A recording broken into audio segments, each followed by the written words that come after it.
So you just got your red dot. You're gonna need to know how to zero it. In this video, I go over how we zero a red dot for competition. Now today we're going to zero two of the red dots I just received from Cyelee Optics. I'm going to be mounting one on my Walther Q5 as well as the Shadow 2 Compact, which I'll be using in the performance carry shootout, so you're going to want to check that out later. Now before we head to the range, there are some things we're going to have to remember before we head out there. So the first thing is you're going to need to secure your dot. What that means is that you're going to want to torque them to spec, whatever the factory is. The next thing is you're going to want to put a touch of blue Loctite on each of the screws that hold them down, both for the plate and the optic itself. And then if you have the opportunity, you're going to want to mark them on the back where the screw is in relation to the optic itself. So that way you know if the screw is coming loose, you can see it when they're not aligned. Now it's important to know what ammo you're going to use. Now with 9mm, we use anything from 115, 124, and 147. So there is a variance there, especially when you go from a hot 115 to a slow 147 competition load. So that ends up being about anywhere from 2 to 3 inches at range. So that does make a difference. So bear in mind. Now, if you want to lay on the conservative side, I've always went with zeroing it with 115 ammo, knowing that if I do use softer ammo, I'm going to have a little bit drop in point of impact. Now, this may seem obvious, and this goes with mounting your optics. Make sure they are functioning. So have batteries in them and just double check them before you leave. And you're gonna need tools to adjust windage and elevation for these. Now, you're gonna see in this video, because I forgot my tools, I actually had to use a staple. Thankfully, it was the right size, so I can actually continue doing this. But there are special optics out there, and one specifically I can think of, such as the Romeo X, where you need its special tool in order to adjust it where it needs to be. All right, so now we're going to head out to the range. You've got all those checklist items done.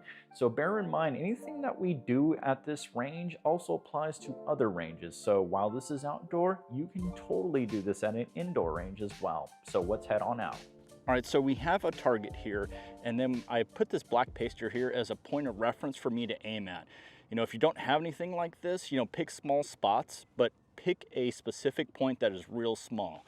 So, okay, we're gonna go about to 10 yards or so, because for me that's fairly close. And we just kind of want to see where we're at with things. Before we go on this, you want to make sure that your dot is very dim on here. And the reason for that is you want to be able to see that point of reference fairly easy. Now, when we go to fire this, we're not looking to do anything really quick or hard. We're looking to keep it smooth and precise. So I'm aiming at that dot and very subtly and let it up. Okay, that one's about left good 3-4 inches. Let's see if I can replicate that. Okay, all right, so that's acceptable for me, although that's just 2 shots here. Now, the reason why I only fire 2, because this is enough to tell me what I need, that I am way left. So this was my first shot. This is my second shot. All right, so we're gonna make that adjustment here. Remember with the dots here, everything through here, when you look at these here, are typically point of impact, meaning that if I want my dots to go right, I'm gonna start making adjustments here. So on my windage. And so I'm actually gonna take this quite a few clicks. So figure for every click, it's about 1 MOA. So I'm gonna need to go significant here. Ooh, this thing is nice and tight. It's really hard with a paper clip. So I'm gonna go actually a good half turn here at this range, and I'm gonna bring it down just 2. You just repeat this process until you get to where you need to. All right, 15 yards now. So going for that point of impact here, okay? Very slowly. Okay, and that was just a little to the left. Okay, not seeing it pop up on there like I'd like to, but that's part of zeroing it. Okay, so through 3 that time. Okay, so yeah, we're getting there. So 1, 2, and then a third one over here. So that was the one I called left, but we're getting there, as you could see. And so at this point, I'm probably gonna just drop this down about, I'd say a good, about 2-3 clicks down. And I think that should be pretty good, okay? Okay, now I'm going to throw 5 rounds because I'm within the vicinity. And remember, I am looking for acceptable. I'm not looking for precision, or I may be using a bag. But let's get there.